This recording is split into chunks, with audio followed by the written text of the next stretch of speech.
gracias por la invitación. Como han dicho todos, es un placer estar con vosotros y me siento bien. Si digo que me siento bien es verdad, me tiemblan las piernas, pero bueno, me siento bien con vosotros.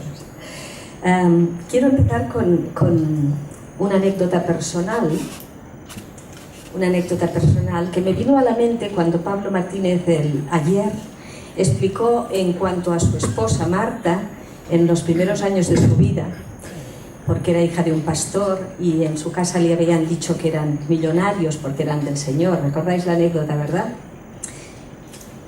Tanto ella como yo, como todos los que estamos aquí, hemos aprendido desde muy pronto que la comunicación es difícil y muy pronto en la vida sabemos que las relaciones interpersonales se complican por esa comunicación difícil. Os explico mi anécdota.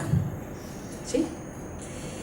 Yo también soy hija de un pastor y como dijo Pablo muy bien, no podíamos ir a escuelas públicas porque eran de alto riesgo, estábamos muy perseguidos en nuestros tiempos y entonces también iba a una escuela privada. Entonces yo llegué a la escuela y todos, la verdad es que al ser una escuela privada, pues los papás del pueblo estaban representados las esferas más altas, ¿no? Mi papá es médico, mi papá es el secretario del alcalde, mi papá es el tendero o el farmacéutico. Yo dije, mi papá es pastor. Yo lo entendía perfectamente, o sea, para mí era tan claro y tan obvio, ¿verdad? Tenía unos 5 o 6 años. Mi papá es pastor. Pasaron los meses, llegó septiembre, no, estábamos en septiembre, llegó diciembre, yo me puse mi abriguito, que tenía un cuello de piel. Y al entrar con mi abriguito y el cuello de piel, una niña, bastante bien intencionada, me imagino, me dijo, ¿es de las ovejitas de tu papá? Entendí muy bien que la comunicación es muy difícil. Y desde muy pronto en la vida esta comunicación tan absurda generó cierta problemática en mi vida. Luego estaba aterrada que me preguntaran ¿qué es tu papá? Porque para explicar que era pastor tenía muchísimas dificultades. Voy a empezar con una frase de Pablo de esta mañana. Lo que somos va a determinar cómo vivimos también en nuestras relaciones interpersonales. Lo que somos va a determinar cómo vivimos. Por lo tanto, vamos a pasar... A ver si yo no sé hacer esto. Sí. La mayor fuente de estrés, como veis ahí, lo sabemos, que la mayor fuente de estrés procede de las relaciones interpersonales. Los que trabajamos en psicología, en psiquiatría, sabemos muy bien esto. Un porcentaje altísimo de los problemas que nos llegan a consulta vienen por relaciones interpersonales. Y que somos seres sociales, pero lo que voy a proponer durante esta tarde es que evitemos al máximo caer en la trampa de vivir ofendidos y ofendiendo. Caer en la trampa de vivir ofendidos y ofendiendo. Porque si hacemos eso, si caemos en esa trampa, viviremos en un terreno de relaciones tóxicas y solo sobreviviremos, pero no viviremos. No podemos vivir continuamente ofendidos y ofendiendo. Y he dejado ahí una frase de Martin Luther King. Nada se olvida más despacio que una ofensa y nada más rápido que un favor. Por lo tanto, si estamos ofendidos, como tardamos mucho en olvidar las ofensas, se nos acumulan.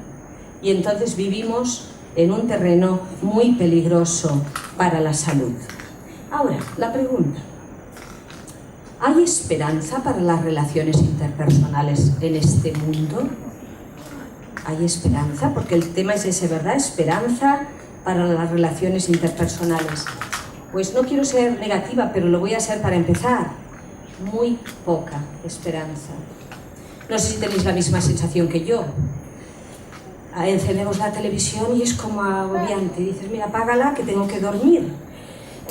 Salimos a la calle, vamos a las escuelas. No os podéis imaginar cómo está el patio, y el patio literalmente en este caso, en las escuelas. Muy poca. Estamos en un mundo caído que desgraciadamente va peor. La frase bíblica, la caridad se enfría porque la maldad aumenta. Y eso es así.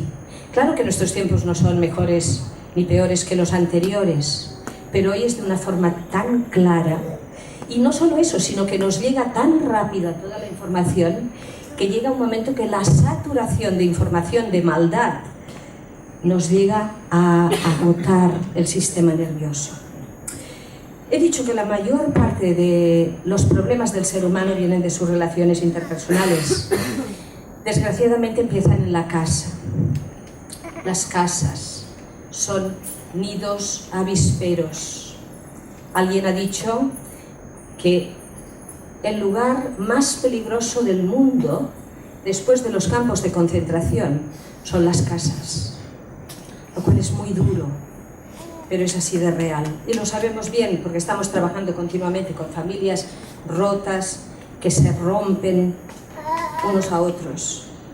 Pero antes de pasar a la siguiente diapositiva, como vimos ayer en la exposición, tremenda, artísticamente fantástica, de José de Segovia, y como hemos visto esta mañana con Pablo y ayer, el problema empieza en la persona. El problema es que las relaciones interpersonales hacen sumatorio, pero el problema empieza en mí y en ti. No tanto en la relación, sino en lo que yo soy, y en lo que yo vivo, y en lo que yo pienso, y en lo que yo hago. Entonces, la falta de esperanza para las relaciones no es algo nuevo. No es algo nuevo, lo tenemos muy claro en la palabra de Dios, ¿verdad? Vemos ya en el Génesis cómo el enemigo va contra todo lo establecido por Dios y contra todo lo que era bueno en gran manera. Y una de las cosas eran las relaciones. Y el enemigo va contra esas relaciones. Mucho se estropeó, voy a poner un verbo que se ha utilizado más estos días, mucho se rompió en el corazón del ser humano con la caída. Mucho se rompió. De tal manera que solo hay esperanza, y ahora sí que voy a decir que hay esperanza, solo hay esperanza para las relaciones con la renovación. Esta mañana yo he estado en el grupo de psicólogos, que es lo que me tocaba estar, y Ingrid, que nos ha presidido, nos hablaba de restaurar. Y entonces ya había hecho la diapositiva. Si no hubiera escrito, solo hay esperanza para las relaciones en la restauración. Y ella muy sabiamente nos ha preguntado, ¿qué es restaurar? Y alguien ha contestado, también muy sabiamente, restaurar es volver una obra o un mueble o lo que sea a su estado original. Qué bonita definición de restaurar, ¿verdad? Volver algo o a alguien a su estado original. Solo hay esperanza para las relaciones interpersonales con esa vuelta. Por eso os dejo ahí unos versículos del apóstol Pablo a los Efesios. Tenemos que, para tener esperanza en las relaciones interpersonales, tenemos que renovar nuestra mente y tenemos que vestirnos como personas nuevas. Entonces, lo que voy a decir hoy es cuídate tú. Cuídate tú, voy a hacer publicidad del libro de Antonio. Y tú cuida de ti mismo, cuídate tú. Te tienes que vestir de nuevo. Y tienes que restaurar tu mente para poder hacer lo que vamos a decir en un minuto y todo lo que ha hablado Pablo esta mañana, que yo estaba orando, Señor, que no llegue a Efesios. Porque si llega a Efesios ya digo amén y me siento. Porque en Primera de Pedro ya nos ha hablado muchísimo de las relaciones interpersonales, restauradas, nuevas. No vale la pena.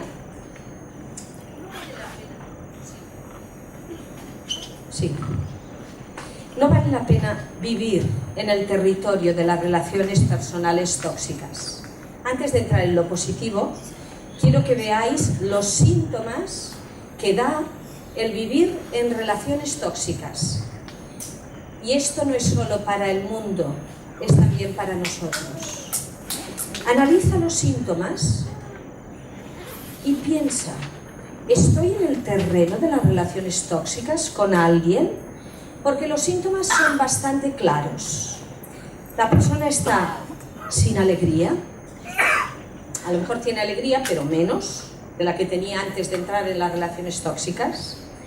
La persona se siente muy cansada, hay una gran pérdida de energía en relaciones cansinas tóxicas. Nos sentimos decepcionados, desengañados con la gente, sin o con muchas dificultades para crear, con serios problemas para descansar y vivir la vida abundante. Quizá tú dirás, me siento así, o me he sentido así, y puedo saber la causa, puedo saber que estoy viviendo una relación tóxica con alguien. Si es así, vamos a ver lo que la palabra de Dios nos dice para poder llegar a restaurar eso tú. ¿Por qué te digo tú? Te digo tú porque en un sentido tendrás que ser tú el que tomes la decisión de salir de la relación tóxica. No puedes controlar al otro ni mandar en el otro. Tú mandas en ti, manda bien. Entonces tú tendrás que decir, si yo tengo una relación tóxica, lo que tengo que hacer yo es perdonar, que es una decisión unilateral. No necesito al otro para perdonarle, le perdono. A lo mejor no hay reconciliación. Fijaros que hay una diferencia sustancial entre perdón y reconciliación. Para el perdón yo me valgo yo sola, yo perdono. La reconciliación necesito al otro. Y a veces no siempre es posible, como veremos al final. En lo que dependa de vosotros, estate en paz, pero eres tú. Las relaciones tóxicas hay que evitarlas a toda costa. Os quiero recomendar, yo sé que hay dos personas aquí en la sala, Ada Vaquero y Susana Blanco. Ellas tienen un taller de relaciones tóxicas. No es que tenga un taller de relaciones tóxicas, hablan de relaciones tóxicas. Y lo hacen muy bien para jóvenes, para adolescentes y para personas mayores. Si queréis tratar más de este tema, que yo no voy a tratar hoy, estaría bien que hablaréis con ellas para invitarlas, porque de verdad lo hacen muy bien. Pero vuelvo a lo que acabo de decir. Cuídate tú. El perdón tiene que venir de ti, el cambio de vida y de mente tiene que venir de ti, y después que el Señor haga lo que tú no puedes hacer, cambiar la vida del otro. Esto ha sido un modo de introducción, vamos ahora a entrar ya en materia. La carta a los Efesios. La carta a los Efesios me ha ayudado inmensamente como manual de relaciones interpersonales. Cómo mejorar las relaciones interpersonales. El capítulo 3 es un capítulo muy interesante. Realmente vamos a encontrar nuestra materia hoy en el capítulo 4, ¿vale? Pero tengo que ir al capítulo 3 por un momento. Porque en el capítulo 3 el apóstol Pablo va hablando de un misterio. Un misterio. Y a veces creo que no ha sido bien entendida la palabra, el misterio. Y el misterio de lo que Pablo habla aquí es precisamente de que como seres humanos redimidos por la sangre de Cristo, ocurre algo en nuestras vidas que es imposible que ocurran fuera de la fe, fuera de la familia de la fe, y es que somos aglutinados en un solo cuerpo. Y os digo más, estamos, entre comillas, condenados a ser hermanos. No digo amigos. Fijaros que los amigos los escogemos. En la palabra del Señor no encontramos un mandamiento a sed amigos. Los amigos los escoges, los hermanos no. Y en un sentido la sangre de Cristo es un gran misterio, pero nos ha aglutinado en una familia en la que tenemos que llevarnos bien. Desgraciadamente. Tantas veces nuestro testimonio se ve roto por falta de cumplir lo que ese misterio implica. Vamos a ver lo que nos dice el apóstol Pablo en el capítulo 4. Pero muchas de las cosas que nos dice, es cumplir con este misterio. Cumplir que somos uno en el cuerpo de Cristo, nos ha incorporado a través de su Hijo a su familia y debemos vivir de otra manera las relaciones interpersonales. ¿Cómo sabrán? ¿Cómo conocerán?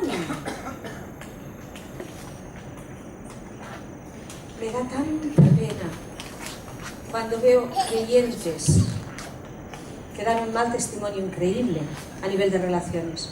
¿Cómo conocerán? ¿Cómo sabrán? Hermanos en la fe. Pero vamos a pasar al capítulo 4. Vamos a ver qué nos dice el apóstol Pablo en el capítulo 4, versículo 31. Vamos a estudiar lo que nos dé tiempo en el capítulo 4, versículo 31 y 32. Cuídate tú, ¿vale? Cuídate tú. Hemos de poner de nuestra parte para cumplir lo que nos dice el versículo 31.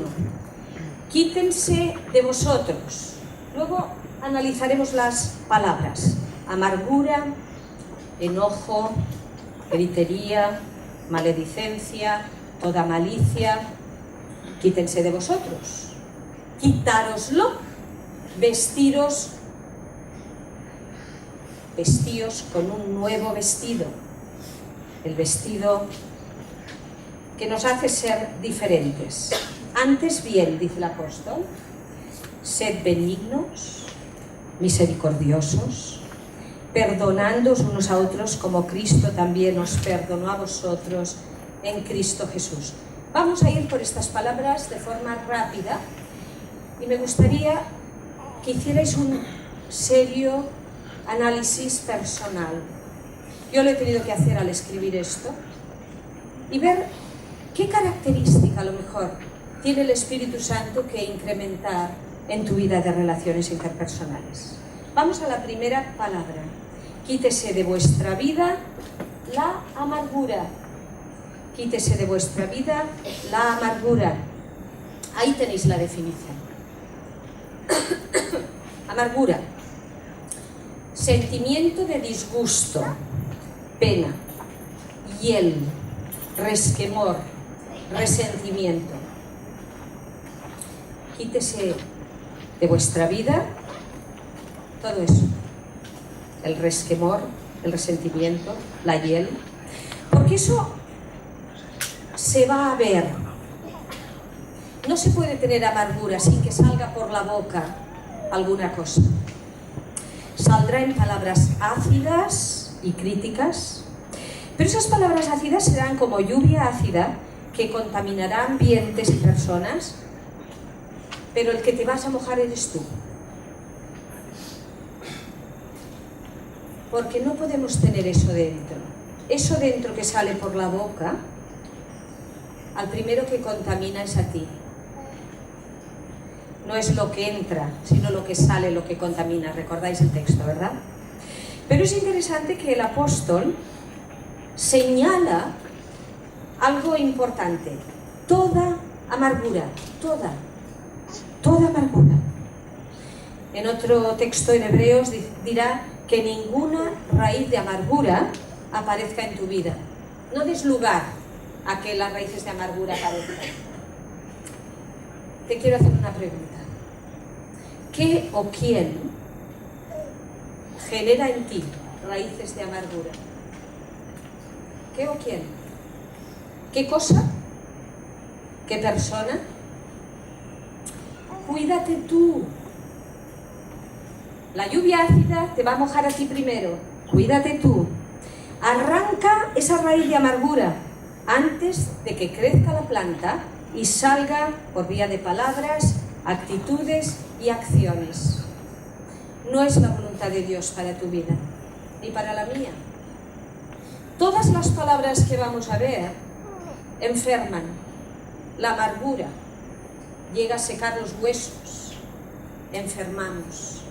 Y si damos lugar a raíces de amargura y no las expresamos, también es malo. porque entonces se convierte en ciertas patologías cuando no podemos expresar. Por lo tanto, lo mejor es arráncalo antes de que tenga hojas, arranca la raíz antes de que haga fruto, arranca la raíz antes de que salga por tu boca. Afortunadamente casi no conozco a nadie, conozco a muchos, pero no de forma tan profunda. Por lo tanto, analízate tú. ¿Hay alguna raíz de amargura? Llévala a Cristo, llévala a la cruz, cuídate tú, sácala de ti antes de que salga en palabras de lluvia ácida. La siguiente palabra es el enojo. Quítese de vuestra vida el enojo. El enojo es el enfado. ¿Estás muy enfadado? ¿Estás siempre enfadado? El otro día me explicaba una señora, algunos me lo habréis oído porque hace poco, pero lo he explicado en algún otro lugar. Me explicaba una señora que ella asiste a una iglesia en Barcelona y tiene una avenida muy grande delante hasta llegar a su iglesia, y su iglesia está justo al otro lado de la calle.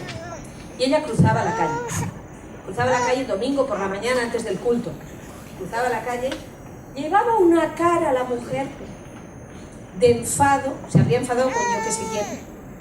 Total, que un hombre que venía en dirección contraria le dice, vaya cara lleva usted. La mujer dijo a la trasera y en vez de entrar en la iglesia entró en el bar de al lado, porque dijo, al menos que no me vea entrar en la iglesia. El enfado. ¿Estás enfadado siempre? ¿Sabes que es muy malo para la salud? ¿Sabes que reírnos es muy bueno para tu salud? El otro día leí una cosa que a los psicólogos les va a hacer gracia. Reía que hay algunos psicólogos que hacen una terapia interesante. Como las personas se sonríen poco y eso les genera una bioquímica de enfado, pues cuando llegan a la consulta les dan un lápiz y se lo ponen así. Para que el cerebro se crea que está sonriendo y de la química correspondiente. Qué mal, ¿no? Con lo barato que es sonreír. Enfado, irritación, nos predispone contra otra persona. El enojo siempre es contra alguien, como casi todo lo que diremos hoy. Nos puede hacer sentir incómodos y a veces podemos perder el control. La falta de control. Lo he traído yo.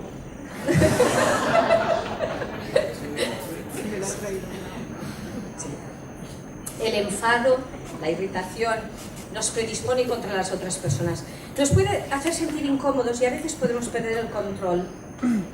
Claro que un enfado puede ser legítimo y creo que estaríamos bastante mal si no nos enfadásemos con ciertas cosas, si no tuviéramos una cierta santa ira ante la injusticia del mundo. Pero nos tiene que durar poco. No se ponga el sol sobre vuestro enojo. Es decir, te enfadas, pero no peques. Te enfadas, pero no duermas con el enfado. La noche es para descansar, como nos decía Pablo en su taller del estrés. Tenemos que descansar. Si tú te vas a la cama muy cargado con enfados, vas a descansar poco. No se ponga el sol, duerme bien. Un día le pregunté a un médico, no soy médico, por lo tanto no sé los médicos que hay aquí si me vais a dar la razón o no. Le pregunté a un médico, oye, ¿por qué se te ocurre a ti que el Señor dice no se ponga el sol sobre vuestro enojo? Y me dijo algo muy interesante, me dijo, mira Esther, muchas veces, cuando una persona se va a dormir muy enfadada, hay más probabilidad que tenga algún tipo de problema por la noche. A lo mejor un ictus, me dijo, serán muchos ictus de madrugada. Y a veces cuando ves el historial del paciente resulta que ha tenido un gran disgusto el día antes. No me quiero meter en terreno que no me toca, pero por lo menos la Biblia dice, no se ponga el sol sobre vuestro enojo. Controlando el enfado se reduce el estrés y su química. Cuando tenemos un enfado, un enojo, nos sube el estrés hasta el punto que nuestras glándulas suprarrenales empiezan a dar una bioquímica que nos corroe como el óxido corroe el metal. La palabra del Señor es muy sabia. Para tus relaciones interpersonales, pero para ti, cuídate tú. Tardos para enojaros, porque quien se enoja no actúa como Dios lo haría, no actúa con la justicia de Dios. Vamos a ver otra cosa, la ira. La ira es más permanente que el enojo y saldrá con fuerza cuando encuentre un motivo para salir y se retroalimenta continuamente. Cuando tienes ira, el enojo es más explosivo, la ira se queda más dentro. Perjudica gravemente la salud. Se ha encontrado que una elevación del 19% en enfermedades coronarias en personas que conviven con la ira. Si tienes mucha ira acumulada, tu corazón va a sufrir. El corazón y el cerebro están muy relacionados, muy relacionados. Cuando tu cerebro está mal, tu corazón empieza a sufrir. Contamina la comunicación. No siempre es pecado, como os he dicho, airaos, pero no pequéis. Pero debemos dar lugar al Señor y a su justicia. El problema de la ira es si tú vas maquinando cómo vengarte tú. La ira está ahí, estás muy enfadada, es más permanente que el enojo, y vas a ir dando lugar a que de vez en cuando salga de alguna manera que no va a salir bien, pero va a salir pecando probablemente porque no vas a llevarlo al Señor. Por lo tanto, cuídate tú. Cuando tengas ira contra alguien, seguramente a lo mejor tienes razón, pero déjalo en sus manos, llévalo a la cruz. Señor, ahí se queda. Y me voy a levantar de orar y no me lo voy a coger otra vez y lo voy a poner en mi mochila. Ahí se queda. La gritería. Este es un término interesante. La gritería. Alzar la voz en exceso, con contenido peyorativo. La gritería no es gritar, alabado sea el Señor. La gritería tiene que ver con alzar la voz en exceso, gritar con contenido peyorativo. Es lo contrario de asertividad. La asertividad es decir las cosas bien, respetar y hacerse respetar.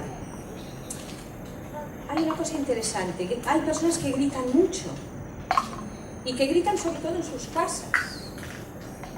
La gritería te alejará de los demás, porque nadie está bien con alguien que le grita continuamente. Si tienes ataques de rabia, los sacas gritando, tienen los días contados. Los demás, tus hijos te aguantarán hasta que sean mayores, que te quedes. A lo mejor tu esposa te aguantará o tu marido te aguantará, pero con dolor y con pocas ganas. Qué mal, ¿no?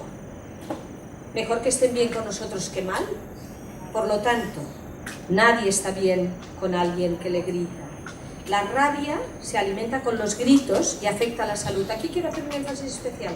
Sé que quizá me voy un poco del tema, pero hay niños que sufren mucho porque cuando ellos están enfadados, y hemos de pensar también en las relaciones interpersonales adulto-niño, que a veces pensamos, adulto-adulto, adulto-niño es otra cosa. No, no.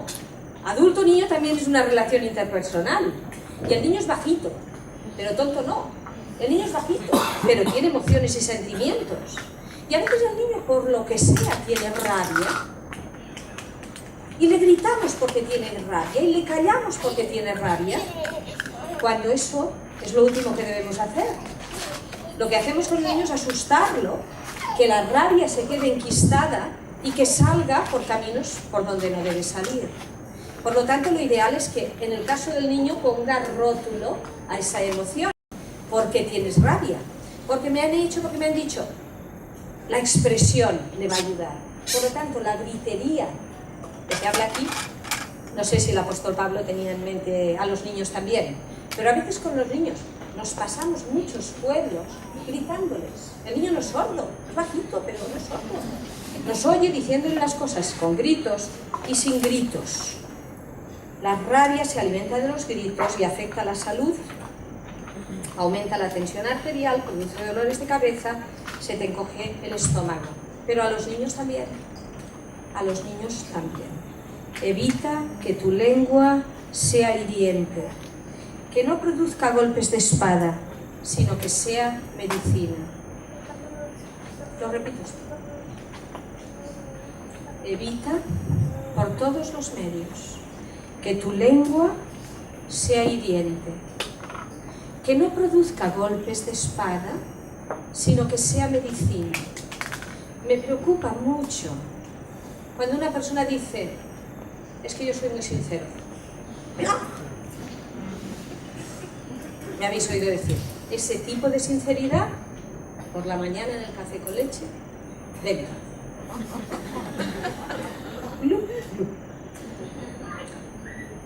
No será así entre los hijos del Señor. Somos llamados a ser benignos, como veremos en un momento. Por lo tanto, la sinceridad la tenemos que evitar. Tengamos cuidado que nuestra lengua no sea hiriente. En Proverbios, el último capítulo de Proverbios nos habla de la mujer sabia, ¿verdad? Hay un texto que a mí me deja muerta. Y es que la ley de clemencia estaba de continuo en su boca. Mujeres queridas, nuestra capacidad lingüística es tremenda. No nos gana nadie. Hablando no nos gana nadie. Y en la mucha palabra hay mucho hierro. La palabra de clemencia está de continuo en tu boca. En un sentido, evitas lo que vas a decir para decirlo bien. ¿Cuántas ganas tenemos a veces de decir? Pero no debe ser. La ley de clemencia ha de estar de continuo en nuestras bocas. Estamos terminando. El que no tiene que ser. La maledicencia. La maledicencia. Decir mal o maldecir o criticar. Las relaciones interpersonales quedan muy tocadas con esto, con esta palabra que el apóstol dice que tenemos que quitar de nosotros. Criticar es un arma de doble filo porque parece gustarnos, pero a la vez nos destruye. ¿No habéis tenido la sensación a veces que tenemos que... Nos da la impresión que para mantener unas ciertas relaciones interpersonales y mantener las amistades, la crítica es un buen método. No sé si te ha pasado a ti, pero yo creo que es bastante común.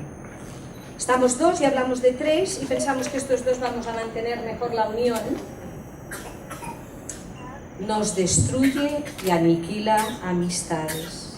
Si ese es uno de tus deseos o uno de tus problemas, elimínalo.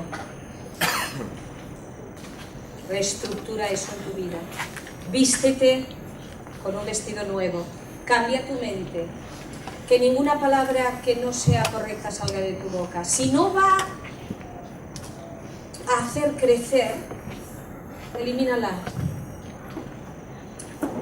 Hay un texto aquí tremendo, en Efesios 5:15, pero si os mordéis y os coméis unos a otros, mirad que no os consumáis unos a otros. Esto es lo que decía antes en cuanto a el testimonio. El testimonio. No quitéis a nadie la honra. No quitéis a nadie la honra. Ni que sea verdad que haya cosas que quien tenga que hacerlo lo haga. ¿Sabéis? Siempre digo que podemos reprender a otros en el amor del Señor cuando les amamos tanto que nos duele más a nosotros que a ellos. No sé si me he explicado. Yo puedo reprender a mi hijo, y es muy mayor, y ya tengo 2 nietos muy mayores. ¿Por qué puedo reprenderlo? Porque él sabe que le amo con la vida. Si yo voy a una persona a reprenderle, pero mi corazón en mi corazón está más bien criticarle o darle lo que se merece, hago lo mismo. En el café con leche me va a venir bienísimo, café con leche. No, haz el ejercicio. Voy a criticar a alguien, aunque sea él directamente, le amo tanto que lo puedo hacer. Por eso es tan importante cuando hablamos de la disciplina en la iglesia. Los ancianos, los pastores están llamados a disciplinar. Por eso tienen que pasar tantas horas pidiendo al Señor que llene sus corazones del amor de Cristo, para poderlo hacer con el amor que tenía Cristo con su iglesia. Eso cambia todo. Por lo tanto, la crítica, el decir mal, puede satisfacer nuestro deseo carnal. Este se va a enterar. Espérate, la venganza se sirve fría. ¿No lo habéis oído nunca eso? No será así en la casa del Señor. La venganza es del Señor, yo pagaré, dice el Señor. Quítese de vosotros toda malicia, es el último texto, la última frase del texto. Toda malicia, Señor, toda. Resulta que tengo que quitar todo lo que Esther me acaba de decir, que me lo dijo el apóstol Pablo, que se lo dijo el Señor. Y encima toda. Lo anterior y mucho más. ¿Cómo? Solo y solo. Con la renovación de tu vida, de tu mente, y revestidos de nuevo. Solo. Separados de Él, nada podemos hacer. Y aquí sí que lo podemos aplicar. Separados de Él, nada podemos hacer. No vas a hacerlo en tus fuerzas. Sabes que Rousseau estaba absolutamente equivocado. Rousseau era un gran pedagogo, sabía mucho de pedagogía. Pero de esto poco, de lo que voy a decir ahora. Él tenía una frase, decía: el hombre es bueno por naturaleza. Pobre Rousseau. Tenía que ir a P3, a P4, ver cómo los niños se quitan el bocadillo, se tiran de los pelos. El hombre no es bueno por naturaleza. Ni tú ni yo podemos hacer nada para salir de ahí. Solo el poder de Dios puede cambiar tu ser. Por eso cuídate tú. ¿Cómo lo vamos a hacer? A veces pensamos en nuestras fuerzas, vamos a la iglesia, escuchamos la palabra. Solo el poder de Dios que viene a través de su palabra y poniéndote toda la armadura. Pero no es el tema, voy a pasar. Solo con el poder de Dios en tu vida, con tu decisión de hacer lo que debes, no lo que te apetece hacer. El Señor te dirá: yo estoy contigo, pero tú esfuérzate. Cumple toda mi ley para que te vaya bien. Y parte de toda su ley es lo que acabamos de decir. Entonces llegamos a la parte positiva. Tenemos un cuarto de hora. Y haceos, llegad a ser. Haceos, versículo siguiente. Es como continuación de los versículos anteriores. Quitad de vosotros tal, y en sustitución, haceos ¿qué? Haceos benignos, buenos. ¿Cómo me gusta esta palabra? Es una palabra antigua, realmente la utilizamos poco, ¿verdad? La utilizamos poco, no sé, para enfermedades y cosas de estas, o animal, no sé, más para enfermedades creo yo. Pero para personas la utilizamos poco. Y hoy yo la quiero hacer mía, no sé tú. Haceos benignos. No es solo no hacer daño, sino que es una virtud activa. Es decir, benigno no es solo no hacer daño, que yo misma he dicho muchas veces, hablando de 1 Corintios 13, el amor es benigno, muchas veces he dicho, el amor no puede hacer daño, ¿vale? Hablando, por ejemplo, en casos de maltrato, eso no es amor, porque hace daño. Pero benignos tiene una connotación más profunda. Benignos es virtud que busca el bien de forma activa. De forma activa. No solo no hace daño, mira, yo no hago daño a nadie. No, es que no hago daño a nadie, pero voy a buscar hacerte el bien. Aunque me hayas hecho el mal. Esto en los trabajos. Creo que lo tenemos que poner en práctica todos los días. Muchos trabajos son nidos avisperos, ¿verdad? Voy a hacerte el bien aunque tú me hagas el mal. benignos. Pero fijaros, el verbo aceos tiene una connotación de participación activa. No viene por generación espontánea. ¿Sabéis? Aquí me lleva a la cuestión de la gracia salvadora. Sabéis que la Reforma rescató la idea de la gracia salvadora. Por gracia sois salvos por medio de la fe. No es de vosotros, es un regalo, para que nadie se gloríe. Regalo, la gracia salvadora, la salvación, me viene dada por gracia. La santificación no. La gracia santificadora, esfuérzate. Tú tienes que colaborar. Por eso el apóstol Pablo dirá, cuidaros con temor y temblor de eso. Ahí no te va a venir dado solo. Tendrás que hacer tu parte. Aceos, participación activa. Fuerza de voluntad orientada a la acción, buscando gracia, ternura, compasión, amor es benigno. Ternura. ¿Cuántas personas? Otra palabra que chirría en nuestros días, ¿verdad? Ternura parece como muy, no sé, no voy a calificarlo porque es una palabra que no me gusta decir, pero parece algo flojo. Pero la ternura con la que te ama Cristo es la que quiere que tú utilices con los demás.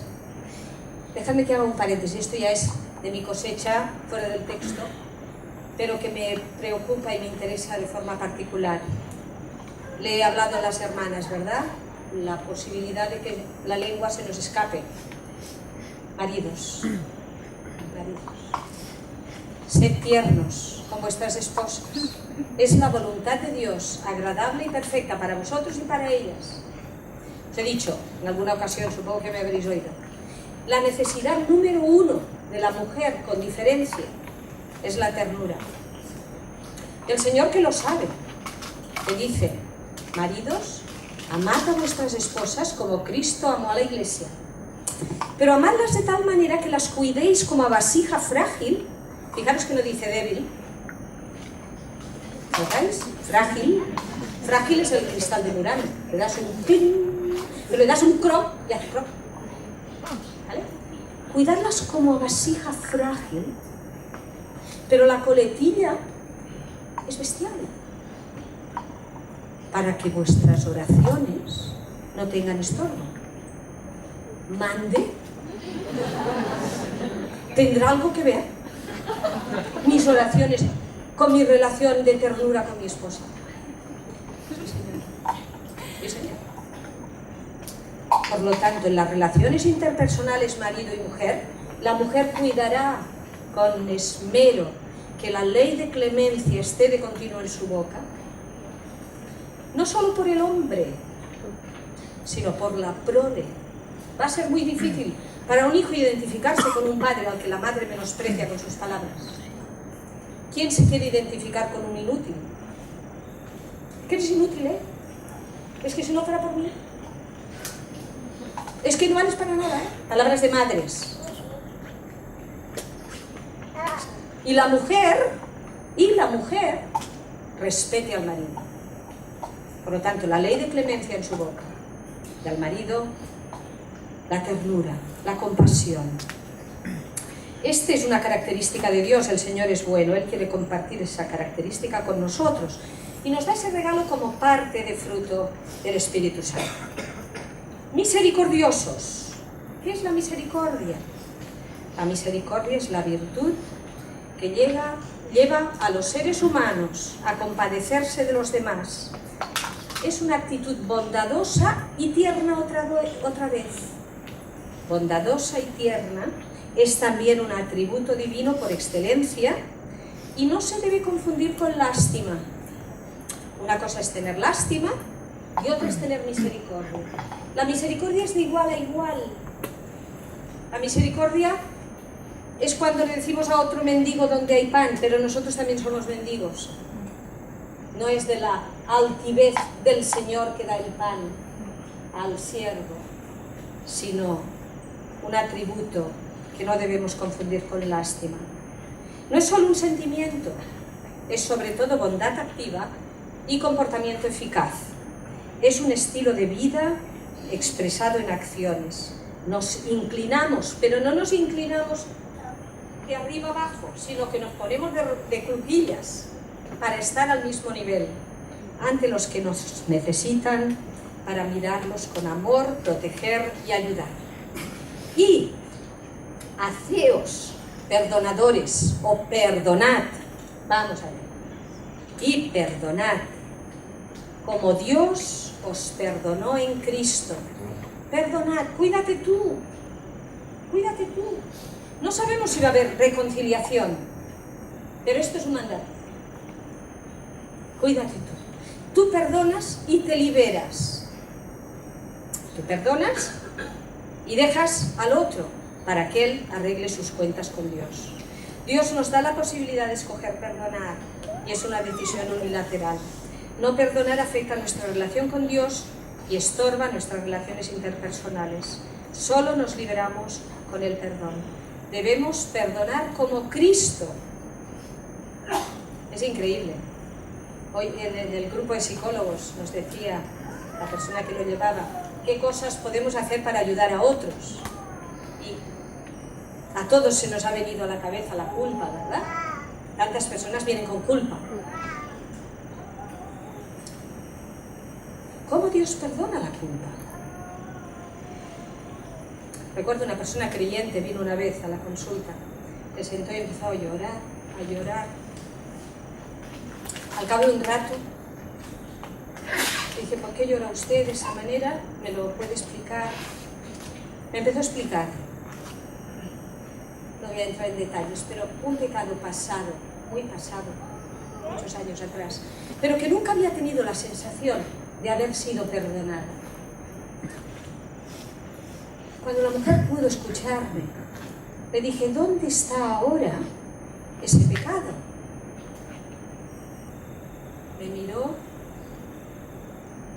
era creyente, si no, esta pregunta hubiera sido transformada en otra, ¿vale? Hasta llegar ahí si hubiera podido, pero... Y me dice, ¿la cruz? Tiene usted razón. Vamos un poco más allá. ¿Dónde más está ese pecado? La mujer le costó un poquito. Entonces le dije, mira, hay un texto que dice que nuestros pecados, el Señor los coge, los tira al fondo del mar y nunca más se acuerda de ellos y pone un cartel, prohibido pescar. Cuando viene alguien con la bandeja, no es el Señor, porque Él no es mentiroso. Cuando viene alguien con la bandeja, es el enemigo. Perdonar como Cristo nos perdona. Coge el pecado de la otra persona, ya que le perdonas, tíralo al fondo del mar. Olvídate. Si tienes ese don, es maravilloso. Conozco a alguna persona que tiene ese don, dice, veo a la persona, sé que me ha hecho algo, pero no me acuerdo. ¡Qué bien! Bien. La urgencia, hasta aquí. Bueno, os he puesto ahí en la otra diapositiva. Perdonar como José, que es un prototipo de Cristo, como sabéis. Y el perdón de José es increíble, pero no nos da tiempo, vamos a esta diapositiva.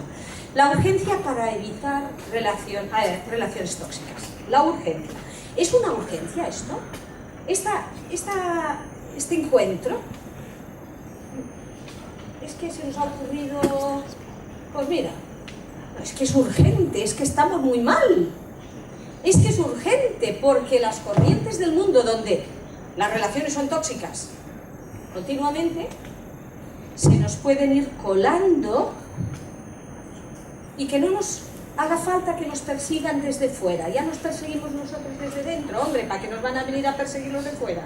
Si nosotros somos capaces de perseguir nosotros. No puede ser, es urgente, urgente para evitar relaciones tóxicas. Lanzamos basura que contamina el medio interior y exterior. Debemos evitar esa contaminación. ¿Recordáis? Lluvia ácida. Y os dejo una frase aquí. No me acordaba de quién era, me acordaba de la frase, pero me parece que es de Gandhi, pero es igual. Os digo la frase. Si todos los días nos arreglamos el pelo, ¿por qué no hacemos lo mismo con el corazón? En un sentido, qué bonito sería revestirme cada día. Señor, si yo todos los días me arreglo el pelo, bueno, que se lo arregle, que tenga pelo para arreglárselo, lo que sea. Pero si todos los días me arreglo el pelo, ¿no estaría bien que yo me arreglase el corazón? Señor, ¿qué tengo que cambiar? De lo que he leído, y de lo que Pablo ha dicho, que ha dicho mucho más que yo, ¿qué tengo que cambiar para que yo pueda salir al mundo siendo agente de renovación, agente de cambio? Vamos a la última. Por lo tanto, 2 minutos, y voy exacto. La mayordomía en las relaciones. Sabéis que muchas cosas de las que he dicho, en un sentido se conexionarían muy bien con el fruto del Espíritu Santo, ¿vale? Pero no voy a entrar en ese tema porque no me da tiempo. Pero ser mayordomo en nuestras relaciones interpersonales implicaría a edificarnos unos a otros, edificarnos, no derruirnos, editar lo que decimos para hacer crecer, no derrumbar a la persona, alentar, ser pacientes. Estoy resumiendo el versículo de 1 de Tesalonicenses 5, 14 al 18, porque no está la referencia. No, la referencia del versículo es 14 al 18. Alentaros unos a otros, sed pacientes, no paguéis mal por mal, sed agradecidos. El agradecimiento es algo que nos puede ayudar tanto. ¿Recordáis la frase de Luther King? Nada se olvida más despacio que una ofensa y nada más rápido que un favor. Sed agradecidos. Estar en paz. En lo que dependa de vosotros, estad en paz. Ahí viene lo de la reconciliación. Mire usted, yo hago todo lo que puedo. Cuídate tú. Controlar la lengua, no voy a entrar aquí, pero sabéis que la carta del apóstol Santiago es tremendo en cuanto a eso. Juan, grande fuego, ¿verdad? Una pequeña llama. Ser amables. Ser amables en el mundo en el que vivimos. Qué difícil, ¿verdad? Es ir contracorriente, tan contracorriente, que aún en la iglesia local se nos hace difícil. Me habréis oído decir que si algo me da muchísima rabia, es que cuando salgo por el pasillo de la iglesia, alguien me pare y me pregunte cómo estoy. Y que cuando le voy a contestar cómo estoy, ya no está. Venga, me voy a explicar cómo estoy. Me duele hasta el pelo. La amabilidad. ¿Cómo estás? Pero de verdad, no te vayas. ¿Cómo estás? Sonríe.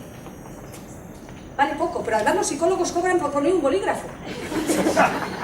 No vayas al psicólogo, te cobran por poner un bolígrafo. Sonríe tú solo. La amabilidad, ser amables. Sabéis que hemos estado muchos años de pastores en una iglesia en Cataluña. Lleva 36 años, Eduardo y yo, de pastores en un pueblo que se llama Salou. Salou ahora es una iglesia de unos 300 personas o 200 y pico. Pero cuando llegamos éramos muy poquitos, era una familia, Eduardo, mi hijo y yo, los tres. A veces abríamos la persiana para el culto de oración, éramos 3. Pero había una familia, y había un hombre en esta familia que se había trasladado de otro lugar de Cataluña a Salou para poner unas tiendas. Este hombre era tan amable, que nos ha sido muy fácil construir sobre la amabilidad. El Señor se lo llevó muy pronto, a los pocos años de estar allí nosotros. Él cogió un cáncer terrible, fulminante. El día del entierro, el pueblo entero, pero nosotros teníamos en aquel momento una iglesia muy chiquitita, ahora es más grande, pero era muy pequeñita. Llegaba hasta la vía, si alguien conoce Salou, la gente, aún hoy, cuando vas a un lugar y son de Salou, y dices que yo soy evangélico, digo, como aquell senyor tan amable. como aquel hombre tan amable. Qué testimonio, ¿verdad? Amados. Vuestra amabilidad sea conocida por todos, por los de tu casa también. ¿Qué te crees que van a salir y entonces sí? No, todos incluyen a los de tu casa. Vuestra amabilidad sea conocida por todos. Coletilla, y yo no soy teólogo, voy a hacer aquí lo que quiera. El Señor está cerca. Yo hago 2 lecturas de esto. El Señor vuelve pronto y me va a decir, Esther, en cuanto a premios, la salvación la tengo, pero los premios. Pero también hay otra lectura. El Señor está cerca, está aquí. Y él vio a aquella señora cuando cruzaba con la cara enfadada. Y él nos ve a nosotros, cuando nos tenemos que poner el bolígrafo para sonreír. Vuestra amabilidad sea conocida por todos. El Señor está cerca. Pasar por alto las ofensas. El texto que os pongo aquí es muy bonito. Es Proverbios 19:11. Dice, la honra del hombre, por supuesto cuando habla de hombre, la mujer también, es pasar por alto la ofensa. Tú me ofendes, pues yo voy lo más alto. No ofende quien quiere, sino quien puede. La honra del hombre es pasar por alto la ofensa. Y por último, perdonar y restaurar. 1 Corintios 13 es tremendo. Podemos cantar de forma maravillosa.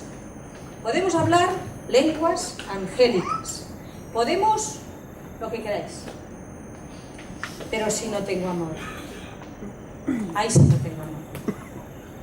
Como címbalo que retiñe. Hermanos, acabo aquí.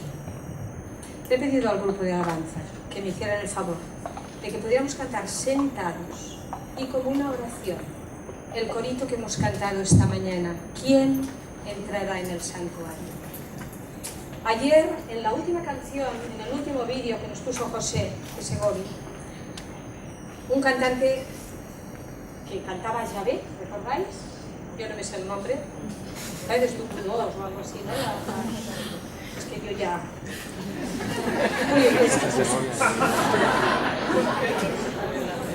Este hombre que cantaba Yahvé decía, lávame la camisa, lávame el corazón, lávame la camisa, lávame el corazón. Es por eso que al cantar este corito, el corito de la mañana, he pensado, Señor, es ideal el corito. ¿Quién entrará en tu santuario? Seguramente todos los que hemos creído en la sangre de Cristo. Pero qué pena nos va a dar haber perdido tanto tiempo en relaciones interpersonales tóxicas y haciéndonos daño los unos a los otros. Mi oración es que el Señor te ayude, como a mí, a peinarme cada mañana, porque si no, pero a arreglarme también el corazón.